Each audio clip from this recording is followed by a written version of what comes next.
অগ্নিরাজ সূর্যদেব, তেজে যার ভুবন ভাসে, ঋগ্বেদে গাওয়া তার গৌরব, আলোয় জীবন হাসে। সপ্ত ঘোড়ার রথে চেপে দিন রাত্রি করেন পার, হিন্দু মিথে তিনি নিত্য শক্তির এক মহান অবতার। আজকের ভিডিওতে আমরা জানব হিন্দু মাইথোলজির সেই অলৌকিক সত্তার কথা, সূর্যদেব, যার আলো শুধু আমাদের পৃথিবী নয়, আমাদের আত্মাকেও জাগিয়ে তোলে। সূর্যদেব হলেন হিন্দু ধর্মের নবগ্রহদের অন্যতম এবং একমাত্র দৃশ্যমান দেবতা। বৈদিক যুগে তাকে বলা হয়েছে মিত্র, রবি, ভাস্কর, আদিত্য আরও কত নামে।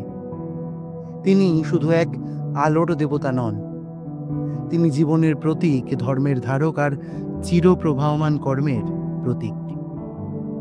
বেদ অনুযায়ী সূর্য হলেন কাশ্যপ ঋষি এবং মাতা অদিতি দেবীর পুত্র, তাই তাকে আদিত্য বলা হয়। তিনি আদিত্যদের মধ্যে অন্যতম, যারা আদি দেবতা হিসেবে পরিচিত। ব্রহ্মাণ্ড পুরাণ এবং বিষ্ণু পুরাণে বলা হয়েছে ব্রহ্মার ক্রিয়াশক্তি থেকে সূর্যের সৃষ্টি। একদিকে তিনি রুদ্রের তেজ আর অন্যদিকে বিষ্ণুর করুণা। এই দুয়ের সম্মিলনে সূর্যদেব এক পরিপূর্ণ শক্তি। সূর্যদেবের প্রধান অস্ত্র হল চক্র, তবে তার আসল শক্তি তার তেজ, যা এক অগ্নিস্বরূপ শক্তি, যা অসুরদের ধ্বংস করে আর সাধুদের শক্তি যোগায়। তিনি চিকিৎসার দেবতা, ধন্বন্তরীর গুরু, তাই সূর্যের আলো এক প্রকার আরোগ্য শক্তি। ব্রহ্মাণ্ড পুরাণ, স্কন্দ পুরাণ এবং মার্কণ্ডেয় পুরাণে সূর্যদেবের রথ সম্পর্কে বিস্তারিত উল্লেখ আছে। সূর্যরথের নির্মাতা হলেন স্বয়ং বিশ্বকর্মা, দেবতাদের প্রধান স্থপতি এবং প্রকৌশলী। কথিত আছে একবার সূর্যদেবের তেজ এত বেশি ছিল যে তার স্ত্রী সঞ্জনা, যিনি সূর্যদেবের প্রথম পত্নী, তিনি ছায়া রূপ ধারণ করে সূর্যের সাথে ছিলেন। সেই সময় বিশ্বকর্মা সূর্যের এই তেজকে কাজে লাগিয়ে এক অলৌকিক ধাতু তৈরি করেন এবং এই ধাতু দিয়েই তৈরি হয় সূর্যদেবের রথ, যা দিব্য তপস্যাময় ধাতু নামে উল্লিখিত। রথে রয়েছে একটি বিশাল একচক্রী চক্র, যা কালচক্র বা সময়ের চক্রের প্রতীক।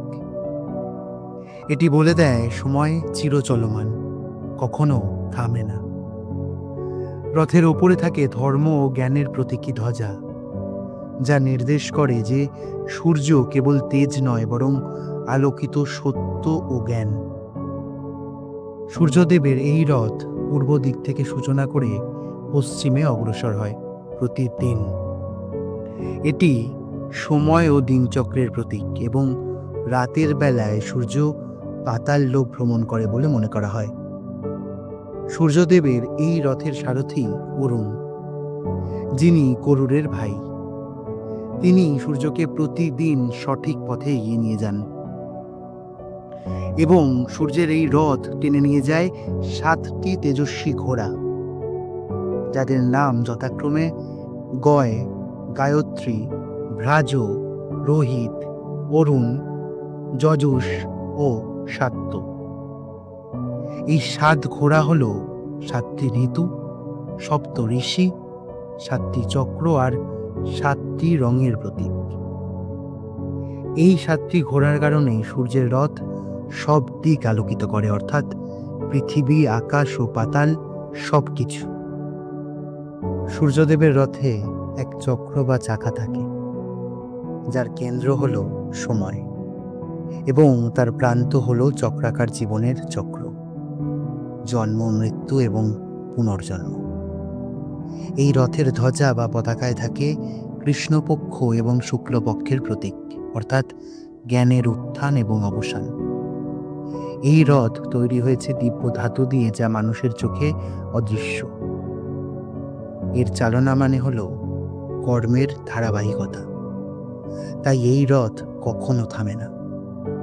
তবে পুরাণে বলা আছে, যদি সূর্য একদিনও থেমে যায়, তবে সময় থেমে যাবে, জীবন স্তব্ধ হয়ে যাবে, ধর্ম ও কর্মের গতি হারাবে, আর পৃথিবী অন্ধকারে ডুবে যাবে।